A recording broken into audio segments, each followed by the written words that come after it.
I may first apologize for the late start of Money Matters.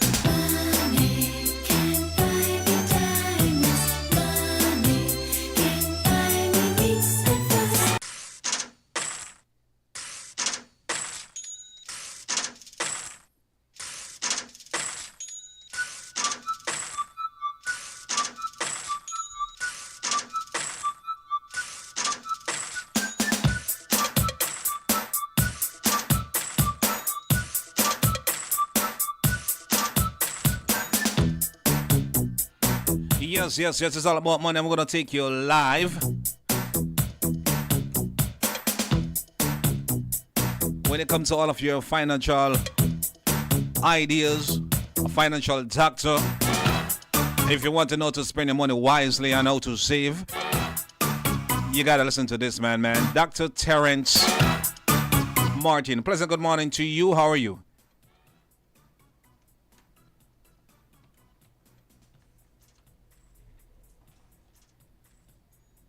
Allergies are just going crazy right now. You could hear by my voice.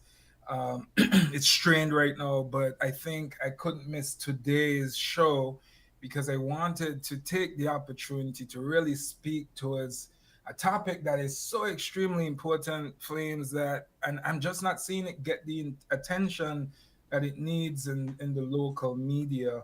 And that topic specifically has to do with the Trump policies and tariffs that we're seeing that will be going into effect on what he is calling Liberation Day, which is this Wednesday, April 2nd. So even though I could barely talk, my eyes are irritated, I thought that this was too important of a topic to let pass by. You know what I mean? Yeah, and tariff. I mean, I used to do custom brokerage, so I understand, how tariff is used, Right. and basically, I mean, I'm not sure, but someone Mhm. need to try to sit down and explain to. And that's exactly what the goal of today's show is. And I apologize to the audience. It's going to be, I'm going to make this as conversational as Mhm. possible. It's not going to sound too much like academic speak. So, but Flames, please, if at any point in time anybody calls in Yes. or you have a question, by all means, please jump in. But let me first, before we get into today's topic, let me first thank our guests from earlier this month. We have Shannon Holly, Sybil Welch, we had Don Williams, some dynamic, phenomenal women who have and are doing amazing things in our country. And for this month, we highlighted them as a part of Women's History Month. Shannon and her role in Carnival, Sybil Welch and her role from financial literacy, and Miss Dawn Williams, her role in banking, as she's currently the CEO of First Federal Credit Union.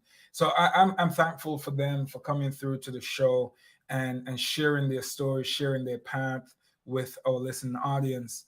But today, guys, I want to welcome you to today's episode of Money Matters. And we're turning our focus to a place that is very far from Bastille, and that is Washington, D.C., right? And even though Washington, D.C. is so far away, the corridors of power deeply affects the decisions that are made there in our beautiful Twin Island Federation of St. Kitts and Nevis. So in this special, I'm calling it a special because I've been trying to have guests and have very specific topics, but this one is too critical. Today we are exploring how the U.S. President Donald Trump's policies, his past policies, as well as his present policies, can have or will have on our economy there in St. Kitts and Nevis and the wider Caribbean. We look at the tariffs and the trade wars. We look at funding cuts to global health and climate programs. We look at the type to immigration policies and an American first foreign policy retrenchment. And we'll do it sector by sector, from tourism to imports to construction to agriculture. I really want y'all to understand. So I will do my best to keep it extremely conversational and simple. All right, so let's dig into it. Let's first look at his previous term, right? Because first, to understand what's happening today, we have to first go back, because this is a continuation of Trump's previous term, right? Which was 2017 to about 2021.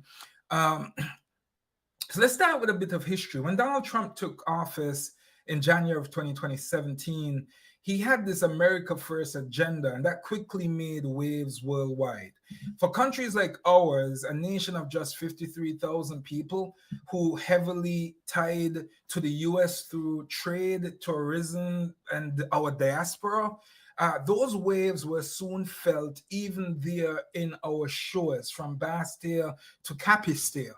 Now, back in early 2017, when Mr. Trump's initial travel ban went into effect, which restricted Muslims from several countries from entering, that raised alarms even in Bastille.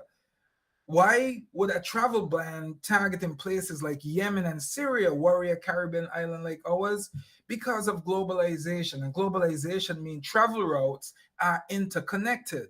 Many tourists and international students coming to St. Kitts and Nevis transit through U.S. hubs like Miami. Now, we've had former government officials that have commented on the fact that this could impede the free flow of people, all right? And even indirectly can hurt tourism-dependent economy like ours. Now, St. Kitts and Nevis, we host multiple offshore medical schools, as you guys know. We have a vet school.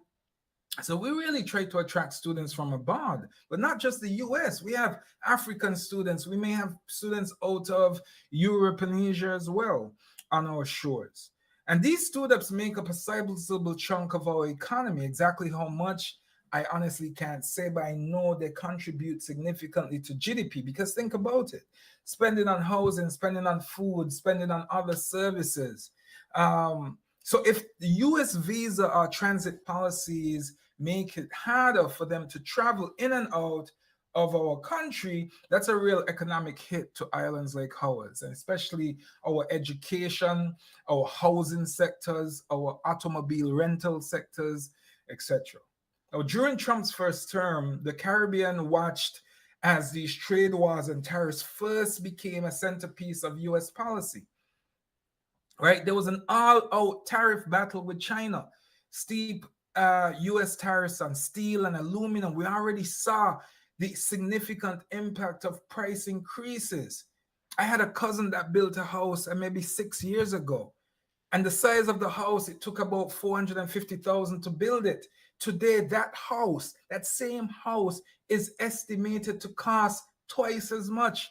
This is within 5 to 6 years. Okay? So we'll talk more about this in a moment, but the key point is here, a small import-dependent nation like St. Kitts and Nevis inevitably will feel the squeeze of higher prices, scarcer goods, when giants like the US and China fight. And then there was the climate policy. We see in local news, we see our minister, Joel Clark, talking a lot about climate change, and we know we are about to ban the single-use plastics and foam containers and so on. So climate is really important to the sustainable agenda right now for the Drew administration, but yet we have a US president that has a climate policy that is problematic to that agenda. In 2017, Trump pulled the United States out of the Paris Climate Change Agreement, halting US contributions to global climate funds and rolling back climate initiatives. So from low-lying island states, this was more than just a geopolitical drama. It struck at the existential future of our countries. We all see the effects of erosion. Just go to our beaches, go to Shipwreck on a Sunday, and look down, look over the restaurant and look at the shoreline, and you will see the effects of erosion. Now, by the end of Trump's first term, then we were also hit with COVID-19 pandemic. Now, at this time, the Trump administration had a feud with the World Health Organization. Everybody would remember that if you were checked in. Now, this culminated in a freezing of funding from the US government and with eventual decision to withdraw from who? Now that sent global shockwaves. Again, for Caribbean nations like ours, where our health systems were just not prepared for the impact that it had. I mean, St. Kitts and Nevis, we weathered that storm great. Was it perfect? No. But relative to some of our peers, we did a lot better. The World Health Organization isn't some abstract bureaucracy. It funds coordinated vaccine programs, disease surveillance, etc. And in fact, the US typically provided almost 20% of the World Health Organization's budget. So freezing that amount of money, you know that will have significant effect. Now, St. Kitts and Nevis, thankfully, we managed COVID relatively well through quick action and help from regional bodies like PAHO. But one can only wonder if we have such a future outbreak, because guess what, guys? He is doing the exact same thing now. We are no longer, the United States that is no longer a part of the World Health Organization. So the 2017 to 21 era gave a preview of how US policies under Trump can directly or indirectly affect St. Kitts and Nevis. Now, there were some positives. This is not all gloom and doom. All right, the United States economy was strong pre-pandemic. Now, that meant that Americans traveled more, boosting tourism. So that's why we had those massive influx of cruise tourists of 1 million plus pre-COVID, because the US economy was strong. All right. But the shocks and uncertainties of tariff wars, climate neglect, immigration crackdowns, and the chaotic pandemic response of then President Trump exposed the vulnerabilities for nations like ours. Now, we're back here in modern day 2025. Here we have Donald Trump back in the White House. He has a new administration, and he's reviving many of these old policies. And in fact, he's going much further in many cases. And sometimes with even this greater zeal, like there's this passion we see coming out of Washington, and it's aggressive. It's outright aggressive, and it's a bullying tactic.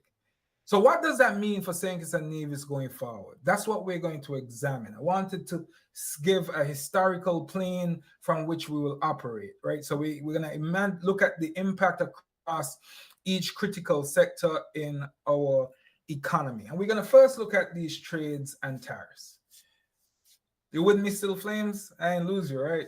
I'm still here, man, because I know you keep on everybody hear the word tariff and trade deficit. Yes. I think most people don't understand what tariff does, and they don't understand as a trade And that's deficit. exactly what we're about to get into. Because for me personally, based on being, used to have containers coming in, clearing vehicle through custom and different stuff, Okay. are with trade. If you don't have enough resources to export to the country that you have the trade deficit against, no matter how much tariff, if you don't have the resources or the know-how to create the substance locally, or I would say in your own country, you have to buy it from another country. You have to And buy if it you're somewhere buying else. it from another country and that country is not buying from you, or don't have the resources, you don't have the resources that country need, they're going to buy for somewhere else. So there you go, you're going to have a trade deficit between that country and my country. And no amount of tariff would be able to balance that out. In St. Kitts and Nevis, we have tariffs ourselves, right? And small economies, we have to protect ourselves with, tariffs, quotas, etc. as it comes to trade. But the United States, one of the reasons why it was able to grow so rapidly is because they don't have tariffs. Like when I order something from China right now, there was nothing added. There were no tariffs. You know how we go to customs and we got to basically buy the thing twice? That doesn't happen in the United States. Wow. As a form of economic policy, right? It's actually not bad if they just tax at the port and then get rid of income tax, which is what he's suggesting that is going to happen. But we can't ignore it from how this could definitely outright affect St. Kitts and Nevis. Because you're right, I don't think a lot of people understands what's happening, and we think we're insulated because it's America and China fighting, right? Yeah. So, so trade might seem for many like an abstract thing, that CEOs or politicians worry about. But I'm saying it's a Nevis trade policy hits home literally at our kitchen tables and in our shopping carts. Y'all go to Rams and y'all complain every week. Yeah. This is a nation that has imports much of what it consumes. And in fact, I think some of the last numbers I saw, I think as much as 50% of our imports were from the United States. Mm-hmm. So the United States is the partner, but not necessarily the starting point. Yeah. It could be that that vendor that we are buying from in the United States also buys from China, to your point. Exactly. Right? Yes. And so now, even though we might say, well, we're not trading directly with Beijing, you are indirectly trading. Right. Yes. And I'll get more into that in a little bit. So everything from rice, man, to flour in the grocery store, to the car parts at the mechanic, to the construction materials, building our homes. So many things are sourced from or through the United States. When the cost of those goods rises, our supply falters. Every kitchen and division will feel it. Now, for those of you who would say, well, Puerto Rico is the United States. And in fact, most of what we go to Puerto Rico to buy has to come through the United States anyway, before it could go to Puerto Rico. So it's already going to be taxed at that port. Okay. So Trump trade wars have been one big source of turmoil. And during his first presidency, he slapped tariffs on billions of dollars worth of goods targeting China, but also hitting close to U.S. partners like Canada and Mexico, and even the European Union. Now, at one point in 2018, there was a 25% tariff on steel, meaning if a U.S. company, if I, Terrence Martins, buying steel from China, and I bring that steel in, and the steel cost me $1,000, I had to pay the U.S. government $250. All right. Well, I'm going to take that $250, and the idea is, am I going to pay it off? Am I going to absorb the cost, or am I going to pass it on to the customers, or will it be shared? That's the idea of a tariff. Yes. Okay. So more recently now, in his return to office, President Trump has ordered new tariffs again. 25% on all cars and light trucks imported into the U.S. and fresh duties on Canada, Mexico, and China again. He added an additional 10%. No, Canada and Mexico, what did they do? They hit back. So now, if we're ordering from Canada, but they get stuff from U.S. suppliers, no, guess what? We now have to deal with this extra tariff that Canada has just placed on U.S. companies. The extra tariff that Mexico has just placed on U.S. companies. So even then, we go and everybody directly from Canada. We'll get lumber from Canada. We'll get wine from Canada. We'll get from Mexico. We'll get, I don't know what Mexico, avocados. I don't know what they sell in Mexico, what we get from them. But whatever we trade from these partners, that's going to also be affected. And what a lot of people don't realize, we are talking about the tariffs specific and specific items. What about oil? What about gas that the vehicle uses to transport those stuff? So it's like, and that's the thing. You know, and oil is in everything, right? Exactly. So you're gonna be paying tariff on the items that you're purchasing. Plus, they're going to increase the value what you spend at the supermarket or at the hardware store. Canada is a big oil producing country. Mexico is a resource rich country as well. So I if you were to look at, let's consider this trade economics 101. Tariffs are a tax on imports, okay? And often it's the consumer who ends up paying. Now, if we were to look at what some of the rhetoric was around the noise from these tariffs earlier this year, so back in early January, you would see that there was a lot of warning that these new tariffs would ultimately mean higher prices for everyday goods in the United States. We've seen that echoed by Mexico. We've said that echoed by Canada. China just doing China, right? Because China could produce most of the stuff. In fact, I lived in China for about 4 months, and what I could tell you is anything imported, it's imported because it's like 5 times more expensive. Yes. Right? So they could self-sustain in many cases. Right, but there's so much integration between U.S. and Chinese economies and companies that this still is going to be far-reaching.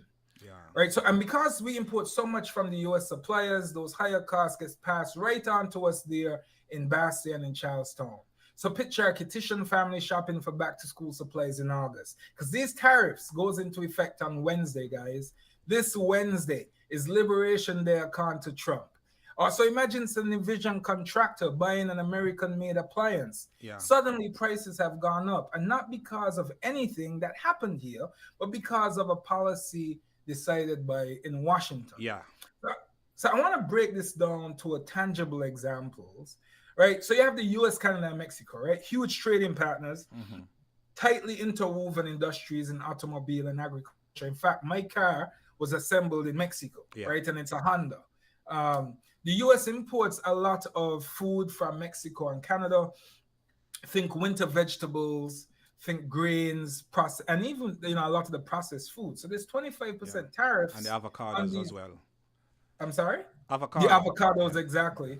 Right. And it goes down, like you mentioned, oil as well. Now, American supermarkets might see price hikes, right? And now follow the chain. If our local wholesalers in St. Kitts and Nevis typically buy canned goods or frozen goods from Miami distributors who source from Mexico, who source from Canada, right? Or who use products that use Mexico, Canada, Chinese products. Think water. I always chuckle when I see people selling Costco water for so much, right? They buy it here. They bring them in. Imported. Right? Exactly. Yeah. So all that's going to be affected. Many goods on American shelves come from these neighboring countries. So tariffs will mean U.S. manufacturers paying more for inputs and passing the cost to consumers. Now, by the time those goods reach Caribbean importers, the price tag is already higher. And that's going to squeeze local consumers more. We're already seeing hints of this, right? So he weighs that previous tariff war. We see significant increases from steel and lumber costs, and that came as a result. People said COVID was the main factor behind that, but a lot of it also had to do with the trade policies.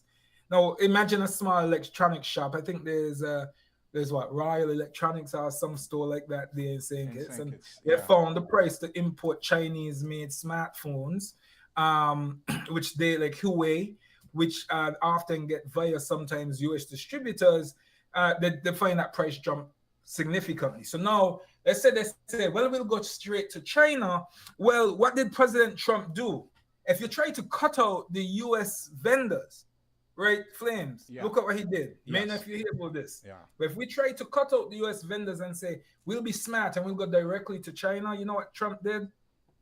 He said that he has proposed a whopping $1 million port fee on any ship built in China that enters a U.S. port. So the question, not the question, but it seems like America controls the entire trade market. Listen, I mean, when did we reach that stage? But you see, the thing is, right, it's not that they control necessarily. They're a big trading partner. They're the largest economy in the world. But what this specific type of policy is getting at, it's targeting China, right? And any ship built in China, bro. So we're talking about the Mexican ship, or maybe a tropical shipping ship. Yeah. Right? That was just built in China because it's cheaper to be built in China than to be built in the US. Is there here? But I mean, how Trump operates. He always, just throw things out there and see if it stick. I mean, can you put a tariff on a specific ship that is transporting? He could definitely impose a fee. It's just a proposal now. So this is whether or not it's going to pass, maybe not, right? Because a lot of companies are fighting back, right? For example, even tropical shipping, right? So tropical shipping, serves the Caribbean 60 plus years, global affiliation and all of that, right? So we see a policy like this could also affect our shipping costs because we import so much. It carries nearly half of all the goods imported to the Caribbean region. Tropical shipping is the main shipping agent, right? So this includes all our food, all our building material, all our medicine, you name it. It turns out a lot of tropical ships were built in China. China. Yeah. Right. So now you could see how that could affect, because what that means, according to the CEO of Tropical, is that that could force the company to double its freight rates. Yes. Brother, it's already expensive So- to get anything into St. Kitts. So so that people might say, it's a straight war, but I look at this from a different perspective. This is destabilizing the entire world. This is destabilizing global economy. Because there's no way, no matter how much tariff he hikes, no matter how much it will never fix the American problem. It can't fix the problem we have. So we now have to be steadfast and find ways to decide that, hey, we need to have different trade routes. So the whole world have to reshuffle now, because America, and the world is fighting back. Yeah. You know, before we saw like Canada was quiet, Trudeau was quiet. Yeah. Now we see Trudeau fought back, and then his predecessor, the guy that took over from him right now, he also fought back. And we have to do also. We have to be very careful. You know, people might see it and don't think it's going to affect them or don't affect them. We have to be very careful when we go in that office, polling station, to mark our X. Right. Because we do not know what it's going to. It's not just about internal governance. We have to think about whether or not the people you are voting for can intelligently sit in a room and have these type of high-level conversations. That is true. All right. So here we have, though, bro. Let me break that $1 million down to tropical, right? I want to give you an example. I'm getting let's say I'm ordering a 40-foot container out of China, right? That's $9,500 right now. Okay? Yeah. That's $9,500 US to ship from China to Bastille. Yeah. This extra $1 million fee, if these ships route through the US, okay? If they have to go through the Panama Canal, whatever, that's an extra $2,500, my man, for 40-foot container. Every container.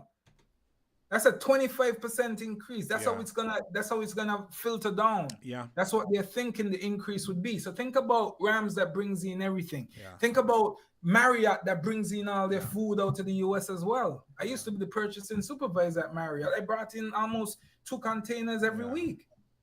Right? Yeah. So that food cost will be passed on not just to tourists, but also to locals in that market. Yeah. We're gonna see the effect of that increased shipping rates on our stores at Rams and Value Mart, and even the Chinese supermarkets. Yeah. All right. So even if they go on and Caribbean importers, they're going to likely start buying from elsewhere at higher costs. Yes. So even though because you see, higher costs, they could just pass on to us, right? Yeah.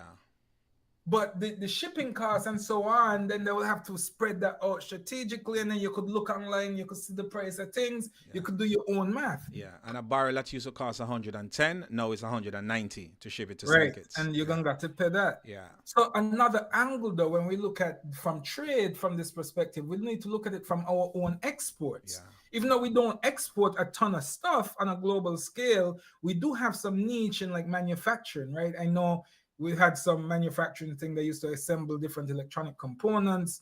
We had, we make beverages, we have textiles, and we enjoy duty-free access for many of these products that comes through the US under this policy. It was this Caribbean Basin policy, this initiative, right? So it's one of the reasons some small factories here, like in St. Kitts, could have hired people to make goods for the US market.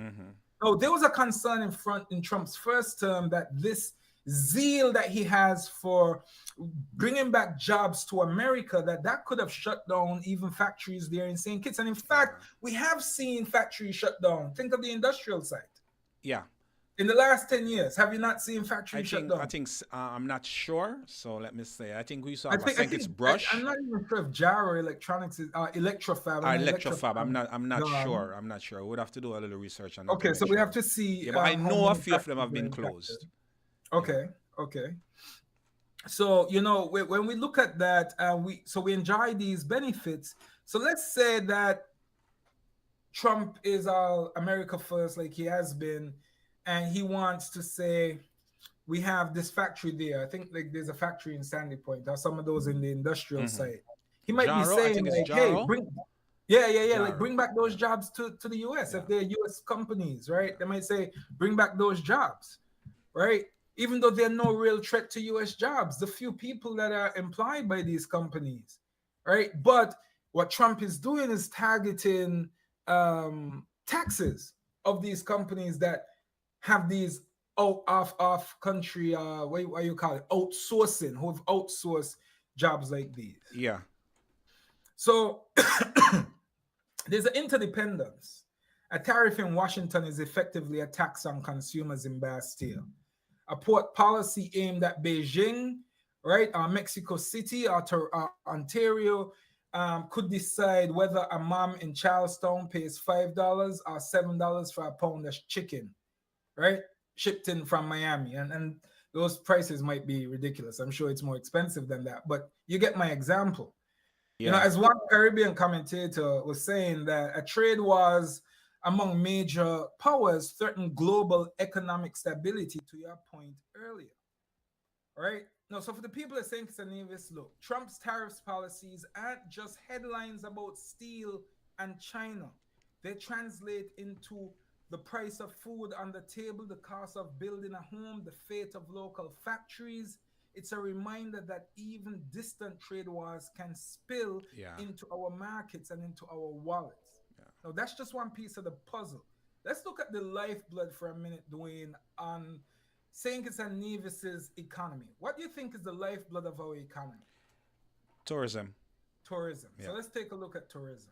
And again, if anybody listening, if you have any feedback, any comments, please feel free to call in yourself and share. Now, when you look at tourism, St. Kitts and Nevis, tourism is to St. Kitts and Nevis what oil is to Saudi Arabia, or what tech is to Silicon Valley. It's our bread and butter, Yeah. our main source of jobs, income, foreign exchange. Travel and tourism contributes significantly to our GDP, directly and indirectly. When you count direct and indirect contributions, it could be somewhere between 40 to 60%. Yeah. Okay? Now think about that. Almost $4 to $6 out of every $10 in our economy comes from visitors enjoying our beaches, rainforest, tourist hospitality. Yeah. So anything that affects these set of people is going to Yeah. affect us at our core. Yeah. I see that I experienced that in when 2008 when we Okay. had a recession in 2000. Those time I was at the Royal Beach Casino. Oh And yeah. that I'm going to be honest with you, from since then to now we It hasn't been haven't the same, we has it? haven't get back our key junket players. These are players who used to Right. come in from various part of the state to keep to keep the casino running and filling the hotel beds, you Right. know. And Marriott can tell you from since 2008 we haven't been seeing those high numbers like for 4 months during the peak season. You know, you might have a 90% now and again, then you Yeah, drop to but it's not 50. It's consistent. not consistent like what it used to be before. Prior to 2008, I am telling you, the hotel used to be like an Brother, I average. used to work there with Oh, you, brother. yeah, I all right. remember that. There you I go. remember them big junkets. Like Yes. every week used to got massive planes coming in. Yes. Oh, you remember back then the hotel used to be 700 rooms. Seven, They didn't exactly. split it. There you They go. didn't split it with Yeah, vacation club yeah. yet. And we used to do like what you call skeleton shift, like double shift. You go in from 4 a.m. in the afternoon. You're not going home until 4 a.m. the next morning. You were just busy. You know, you're when just had enough busy. workers. You know, Mhm. and the casino used to open from 11:30, I think, or 12 midday till 4 a.m. the next morning. So it goes to show that, I mean, that was a recession. If this trade war continue, it's not only going to just isolate America, but it's going to actually destroy regional and international markets.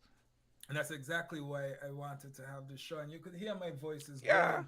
But And it's so important. You get a A, that- you get double A for the efforts. Yeah, man, it's so important that we have this conversation, right? Because now, you see, in Trump's first term, right, the U.S. economy wasn't bad. Actually made money on the Trump, and I'm hopeful that we'll still make money again. I'm going to interject. We all know that was set up from the farmer administration, and it was going up, up, up, up. Yes, sir. Yes, I sir. pay attention. You're absolutely You know, correct. and in terms even that even economic policies yeah, are lagged. and Yes. even even the farmer administration prior to Trump second term Mhm. you started seeing growth in the American Yes, economy, jobs yes, and them stuff there. I mean, yes. the amount of job cut since this administration take over. Right, I'm it is looking out bad. for the number for next week. I'm looking out to see what the number is going to look like in America for next week. I know it's Bro, not we're good. talking about this DEI, right? And you Yeah, see, and this really speaks to the heart of what we are yeah, talking about, yeah. right? Because you see, pre-COVID, right, we actually started to see these increase, like I mentioned, in Yes, arrivals, yes, mostly in cruise, but also in the stay over yeah, tourism, yes. right? But then with COVID, we saw the fall off from COVID. Yeah, Mm-hmm. there Yeah, were also warning signs even before COVID, because, yeah. like you said, policies are lagged. Yes. So one early worry was that travel ban that he had, Mm-hmm. stricter U.S. immigration controls. Yeah. Okay, um, and then we had the COVID-19 and the situations there. Now, if we were to fast forward to today, we have this pent up travel demand. Right, things are rebounding. Yeah. We see more people coming home. We see the minister. I could honestly say maybe tourism is the only sector that has rebounded, Yeah. and it Yeah. It's still been feels and it slow. It still still feels feels slow. slow, Yeah. right? Yeah. It still feels slow Yeah. because the stay over side of it, even though we see an uptick, people are staying Yeah. more in the Airbnbs, people are Yeah. looking for alternatives or Yeah. hotels, Because and the cost the cost is is one, ridiculous. and The cost is number ridiculous. two. I mean, the year fear. So even though it's an uptick prior to what it used to be, it's still not where we are supposed to be doing greater. Right, right. But we're thankful for the little we're We've getting. seen But some islands rebounded at a much yeah, faster rate, and then there's a bigger talk about whether or not they be open too late or not, and yeah, balance between economy and yeah, health, and because Antigua, for example, was open their borders yeah, what well yeah, over a year plus in advance than we did, yeah, right? Um, so no, Trump is reportedly considering more travel restrictions. yeah. Okay, and we saw which the New York Times published something, and they came out and said it was a lie. But I honestly think there's some truth to that. That's true to you, But they but were getting yeah, hit so many yeah. times that they pulled it back. And the Someone leak it, reality someone is leak it, and it's a good thing it was ex- leak. Yeah, exactly because I honestly think that meeting that Jamaica, Barbados, and Trinidad had with yeah, Rubio, I think it would have gone very differently yeah, had that not been yeah, leaked. Okay, so yeah, we found ourselves on this yellow list, and we saw this come out. Now they yeah, say it wasn't true, but I still think it was, right? yeah, yeah. And maybe You this know, is me, and I'm but not trying to be controversial. no. I'm just saying that this man operates his business from a big stick policy. Yeah, I'm going to bully you into submission, yeah, and if you don't submit, yeah. I'm going to take away your lifeblood, right? But So it, imagine a leader that can't travel. but Yeah. the thing about it with that, I mean, you can lead that way, but the thing is that he taking up that position where it's also gonna cut off his nose and spoil his face. So it's not like he's doing it to just bully us or bully this country. It also is gonna be detriment. It is also detrimental to the United States. It is. It is. But he's thinking that in time things will be fine. And then we never really understood which era he was talking about when Hmm. he talked about making America great again, Yeah. because we don't know. So, like, okay, directly, right? So this is how this travel restrictions, if this is true, or if he continues down this narrative, Hmm. let's say we don't change our policy, and say we don't pay Cuban doctors now directly, Hmm. because Mark Rubio, the Secretary of State, he said that's the issue. He said they're Hmm. not against Cuban doctors Yes. helping, they say they're against how they're paid. So let's say Bastia decides, Havana, we are gonna pay doctors directly. Havana says, well, if that's what you want to do, then you need to find other doctors, But because this is how but we but support our economy. isn't there more to that? Isn't that I'm not sure. I did a little I'm not research sure. myself, but Mhm. you can't go with OSC and the media nowadays Yeah, because but this is you know directly coming no, but from his it's yeah, I press listen. conference. We carry that interview live as well. But what I'm Okay, saying, okay. from what I know about the Cuban doctors, I think I'm not saying it's every doctor, but based on what I read, they are they get the education free from the state.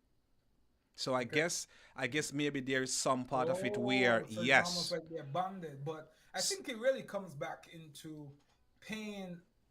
If you pay me a salary, let's say, and this happens all the time, mhm, like a staffing agency. mhm, So the Republic, Cuba here is acting like a staffing Yeah. agency in a sense, right? Where the governments pay them Mm-hmm. and then they pay the doctors. I Mm-hmm. know what America is saying is that they're not paying them a livable wage, but I can't think of any Cuban But medical staff in St. Kitts that isn't living comfortably, no? well, let's see. I don't The know. bigger picture is, I mean, Right. from since I was a kid growing up and have knowledge to reading newspaper, I saw what the Cubans been going through with this Mhm. embargo, and if you are being bombarded with embargoes and sanction upon You have sanction, to be you creative have to in be making money. creative in finding a way how to sustain your country. Right. So Right. if you are getting your education for free and you sign up on that, and then when you get you work internally, you might have to pay back something to the state or work Mhm. 5 years for the state. Cause I think Senkis have something like this where you go and study, they Mhm. pay for it, you come You're back, bonded, yeah. you're You're bonded, banded. yeah. But the state that Cuba is in, they have to find ways of me to sustain the government to continue to Right. function. Right. So if you are looking to seek every lifeline that they develop and cut that off, what are you leaving for the country to survive? Do you Exactly. want to totally They eradicate? put their backs against the wall and now You they're know? like, oh, because they found a solution. Yeah. They're like, how can we then cut them off again? Because I often say, if America fails, the only country in the West that doesn't fail as Uh, well is Cuba. yeah. And thank God for those Cuban doctors during the pandemic. Exactly. You Because know, the USA don't even have enough doctors for their own they don't medical have their own field. doctors and the nurses. Like I have direct access to some of the nursing students and Mhm. other information. They in shortage when it They comes to are doctors and critical. medic and nurse and stuff Critical. like that. That's why you have some nurses right now making $100 an hour here. So Yes. Yeah. petitions, divisions, if you have US based training, maybe it's time to look at the United States market because Yeah. I'm telling you right But now, you can make then a they hundred already. But $50,000 plus. it's about the money now. But then we're gonna leave with our own strain because we cannot get. Exactly that. So You know. it's like, but it's a catch 22 because I Yeah. actually heard though, and Yeah. this is probably for another conversation. I heard when we had when nurses, for example, that might have studied in the US come back to St. Kitts, sometimes they get a hard time Yeah. because the protocols are different, right? Yes. Yes. So, but all right, real quickly, let me just run through this because I see time is running out. We only Yes. have, and I haven't even gotten through immigration yet, so we Yeah. might continue this next week. But I just really want people to understand the direct impact Mm-hmm. when these murmurs happen. If petitions and divisions can easily travel back and forth to the United States, it complicates Yeah. business, right, and marketing for tourism. So, how do our hotel managers attend trade shows in Miami if they suddenly face visa delays? Mm-hmm. We already seen that, right? We already seen. I actually hear now. Whereas I heard of a case recently, whereas previously a group got 10 years, the same group for the same event, they only got one entry visas. So he's a bit more stricter. Yeah. And I'm wondering what's going to happen with that new embassy that was supposed to open in the region. Mm-hmm. So indirectly, any bans could also affect our regional neighbors, right? So American tourists themselves could be affected by US policies in less obvious ways. For example, with the trade war and some of his domestic policies, when that leads to an economic downturn, and I'm not asking you, and we're already seeing some upward pressure on inflation as well, American families might tighten their travel budgets, right, Yeah. Flames? Yeah. A marginal change in disposable income can translate into thousands of fewer cruise bookings Yeah. or Caribbean getaways. I could tell you, like, I know people who are canceling Yeah. vacations because they are worried. People who are afraid that they're going to be retrenched, so they're not doing any spending at all, right? So remember when the US sneezes, as the saying goes, the rest of us is going to catch It's a that cold, cold. and our tourism sector will literally get pneumonia, brother. Yeah. Right? You talked about 2008. Um, we had 9/11, Yeah. where we saw similar instances of that as well. There's also the matter of the image and comfort. Tourism is much about perception as reality. Trump's America First rhetoric and policies Mm-hmm. have strained relations with countries. While that might not deter the average sun seeker from hopping on a plane to St. Kitts, consider this. In the Caribbean, we welcome tourists from all over the world, not just the US. Yeah. If a traveler from, say, Latin America, the Middle East feels unwelcome, even transiting through America, Come. They might Yeah. avoid US-based airlines, but who comes to our country every day? Who comes every Yeah, day? the American Airlines, American Airlines. JetBlue, and yeah, you're You right. understand what I'm Yeah, saying? yeah. I That's not something that like, we're like thinking I about. I've been medicine and this, and I think I finally get to say it openly. This is not a trade war. This is a destabilizing the world war. That's why. That's And what you I know, at the feel. same time while this is happening, you know, Elon Musk is at the front of it. Yeah. He's literally putting a lot of contracts with his company in Yes. place, Yeah. That's right? a strange one though, to see that you have, the three branches of government, and one branch decide to just But give someone they all clearance. run by Republicans, and he will say he put all of them in their jobs. Yeah. Anyway, that's gonna be a different conversation one of these days, because It is. that It is is. like, we can go on for days and try to figure it out and understand it, but Exactly, and we only got 5 minutes yeah, left. So I just want to say, in summary, when it comes to tourism, though, right? And next week, Flames, I'll continue this. I'll talk next yeah, week about yeah, immigration. I'll talk about I think agriculture, climate change, hmm, and so on, right? Because this is such an important topic, yeah, and it's yeah, so in depth. Because as I started researching this, right, and putting it together, I was like, man, this is long. yeah, yeah, How am I gonna yeah, keep their attention when it comes to things like this? But anyway, in summary, in Saint Kitts and Nevis, we're standing at a crossroads influenced by Trump era hmm, policies. Travel restrictions, harsh immigration stances threaten the free flow of tourists and students.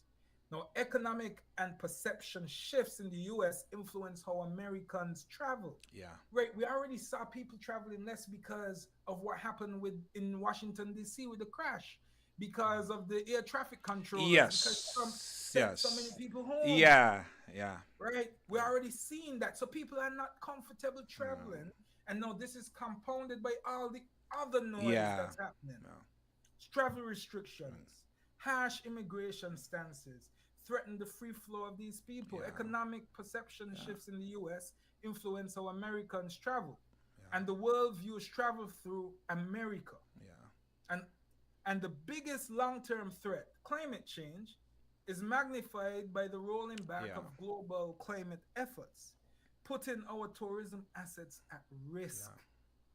It's mm, often said that tourism is a fragile industry, yeah, right? In economics, we call it tourism is price elastic. yeah, It's sensitive to prices, mm-hmm, easily disrupted by yeah, factors beyond any control of Dr. Terence Drew or Minister Marsha Henderson. Hutchinson, yeah, The experience of St. Kitts and Nevis citizens, anybody hearing my voice, I want y'all to understand that our experience in these Trump yeah, years yeah, underscores that truth. yeah, yeah, We are resilient people. Our recovery after hurricanes and the pandemic yeah, proves that. yeah, But external factors can test, external forces can test that yeah, resiliency. The yeah. hope is that with foresight and adaptation, this is why I'm saying this, because I'm not hearing anything out of our government. Well, you're not. I'm not sure. Maybe I didn't hear it, but No. maybe you did. Let me just interject here. It's how I've seen things being running is just the norm. The norm. We're not living in normal times. So I hope our leaders, our future leaders, understand that we're living in a world now where that at any given moment you can have a pandemic like COVID again. You can And they have talked some. about You, stuff popping up, like yes. You, yellow fever is popping up all over exactly. now. You can have someone who they elected in England who decide they want to be a Trump 2.0 or 3.0. So one thing I would like to say, no matter what, I always respect authority. If even if I did not vote or voted against whoever the leader is, I'm going to respect. Even though I might Uh-huh. not agree with the policy could be thing in me, I am going to respect because he were elected. He said these things, he campaigned on these things, and people Right. went to the poll and voted for him. So even though that we are in financial crisis right now, we're in a tariff war right now, which is I think it's a destabilization, global Mm-hmm. global stabilization It's almost war. like they're trying to be stable to become the savior at the end, and Yeah, it might it's bluff in not. their It's face. not. Like you know mathematics, you know maths, you know trade, you know about money and the economy. Tariff is not the savior. It will never be the savior. At It is, all. it is just something there It creates for the deadweight for the loss in the government economy. to make a little extra when we buy foreign products. And most of those foreign products we buy, we can't make them in St. Kitts and Nevis. We don't have the Right. resources. And even if we do get the factories here, we still have to buy the supply from other countries. And the reason why a lot of those companies migrate to other countries like China, Japan, Taiwan is because of the resources and Right. some of the policies, some of the I won't say policies, some of the fees they would have to pay in America. They don't have to pay They don't that. have to pay there. No, Yeah. not So if you even if you decide to bring back those plants and those factories to America, you know what's going to happen. Those stuff is going to be very expensive either way. right. And that's the thing, and the jobs won't come back. No, The jobs that he no, said these will come no. back. They'll It's just not. find ways to I mechanize. mean, Even in the stores, they have supermarkets with self checkout lines now. yes, Amazon has yes, a product yeah, where you walk in the store, the only thing people do is stock shelves yeah, and clean. yeah. All right. So look, that brings us to the end of today's Money Matters, and we've taken a deep dive first into what is going to be a two-part series on the effects of current President Trump's policies and the effect that it could have on us here in Bastille. Um, Today we looked at the history. We talked a little bit about his first term, and we've started to unpack how those decisions, particularly around trade, travel, and climate, have impacted our vital industry in St. Kitts and Nevis of tourism. Yeah, From tariffs and travel restrictions to a changing global image, we've seen just how interconnected the world is yeah, and how even distant policies can shape life right here in St. Kitts and Nevis. But this is only the beginning of the conversation. yeah, Next week, we'll continue our journey and look closely at other sectors that keep our economy ticking. We're going to talk about food imports, construction, manufacturing, a little bit more on agriculture, yeah, a little bit more on shipping and foreign investments. We'll also explore how immigration policies, because Flames, I think we had around 68 people from St. Kitts and Nevis set to be reintegrated in our in the society, society, meaning yes, yeah, deported. yeah. I don't know if they've started to come back I yet. to be honest with you, I haven't seen anything in the press or anything. I'm not So sure what's eventually it. these people Yeah, will come, right? yeah. And the If reality is, don't brother, forget, if it's they get gonna, caught. yeah, but no, so that's what the 68 was who they Yeah. already had in detainment, Oh, okay. right? They have 68 in detainment to be deported. Oh, well, I'm And then hoping. they will have others. They may Yeah. have other individuals who, unfortunately, for some reason or another, may get caught up. So again, if you listen to the sound of my voice, be diligent there. Yeah. So we're gonna continue with these conversations. We're gonna continue with climate disengagement from the perspective of the U.S. and how that going to affect our small island independent agenda, our small island sustainability agenda, defunding of international organizations, and how that is going to affect our lives there. So whether you're a policymaker, a small business owner, whether you're a student or just someone trying to make sense of global headlines, this conversation is and will always be for you. Yeah. Until then, stay informed, stay curious, and remember, when global powers shift, the Caribbean must not drift. Yeah. We row together. And that's something that's going to have to stand. CARICOM Yep. has to be united in this fight. Yes. Yes. Right. So I'm Dr. Terrence Martin. Thank you for tuning in with me here. And Dwayne, thank you so much for You're welcome. your interjection Yeah. on Money Matters here on Win FM. I'll catch you next week. And remember, it takes financial knowledge to know that you're making financial mistakes. And Dwayne, this is going to be rebroadcast on Thursday. Yes. So if you didn't listen all of it, listen it, share it with a friend, tag somebody, send it to your minister and ask them if what I'm saying is right. Yeah. All right, have a conversation. This is way I find like just before, we don't have enough important ju- conversations. just before you go, I think a lot of us just go about our business and think when it comes to the economy, when it comes to custom, that's the government. We have to start pay attention now. We have to start research. We got to know how the world operates. And once we know how the world operates now, it will guide us better when we are making our decision. Especially, I mean, people don't understand. I keep on saying this. When it comes to voting for anyone, we have to get all the knowledge that we should have. Not voting just because, oh, I like him and no, you need to, when you're talking about an issue and they're gonna do this, and you go and research yourself. Look at the pros, look at the cons, because if I like right now, is voters remorse in America right now, Oh, big time. You know? And you know why though? You know who is the biggest beneficiaries of DEI? Isn't the wives of the diversity, equity, yes. inclusion, right? So Trump went in and they were like, oh, it's wrong. So they went after affirmative action. Okay. They've been attacking that, all these Republican judges and so on. They attacked affirmative action. That was repealed. They said teaching anybody using federal dollars to teach critical race theory, they'll be defunded. And then they attacked DEI. They said DEI is unfair. But the largest beneficiary of DEI, they thought they were affecting black people. No. They thought they were affecting Hispanics. The largest beneficiary is white women. White women. These white. This is who. That's who's complaining. Look at who's out there on social media. I was just about to. It's those same white women had DEI jobs. Who got jobs in the government and the private sector for that. A senator is the one who break it, because I tell even my girl said, like, you just be in the news and I said, because I want to know what's going on. You see, America, I never been there, but I've been from growing up. I realized that, as I say, if they sneeze, we catch a cold. So I look at what they do. I look at what the policies they pass, and certain policy, I said they pass this policy, but it's going to affect St. Kitts, it's going to affect the Caribbean. But a lot of people don't pay attention to those things because I think politics is for politicians, teaching is just for teachers. We need to come out of that type of thinking and start to. Nobody say you got to know from A to Z, but you need to know the basic, just generalization. You can type in something on social media and it will give you a little over.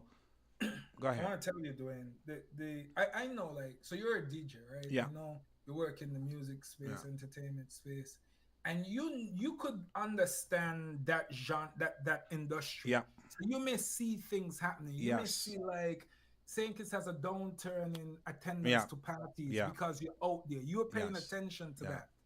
Well, my background is economics. Yes. My background is no money and all of that, right? That's my focus. I live this every day. So when I tell you that I have fear about the potential outcome that we seem so oblivious about, it's real. Right? I know, so it's real. From my perspective, I'm seeing what could happen. I'm not saying there's no certainty in anything. No. But it's too important not to at least acknowledge it. And I'm going to try my best to get one of the policy advisors, the economic policy advisors for Dr. Drew. I've gotten commitments. I'll put him on the spot. I'll put it out there. Gary Thomas is committed to coming on. And hopefully he could help, because we also have to dig into that IMF report, brother, because I could tell you CBI revenues are down significantly. So we're talking about now we need tourism more than ever. And not just tourism, we got to find ways to come up with ideas, whether it's going to be a CARICOM interregional travel, tourists. We need because we can't continue like this. We can't continue like this. 400 US to St. Martin. I remember when I used to St. Martin, and you may even get a cup of Coke. 2004, 5, 6, 7. We used to go to St. Martin like for 125, 130 US. We used to go to St. Martin sometime twice a week.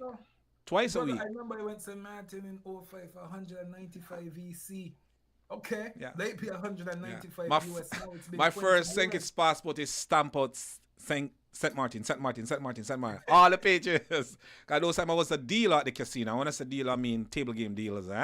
So, so the influx of as I said, the junkets coming in, money flowing in, you're getting your salary, you're getting your tips. So we used to just jump on that to enjoy St. Martin, but it was a good conversation. I know you're not feeling 100%, and I don't know if you realize we did an hour, So, okay. So I appreciate it, and I'm looking forward for next week's program. And Right, now yeah, everything is clear. I will be joining you as well next week, and we have a little chit chat. I appreciate it. All right. So enjoy the rest of your day, and I hope you get well soon. Don't push yourself too much. Eat your vegetable, your fruits, and your vitamins. All right.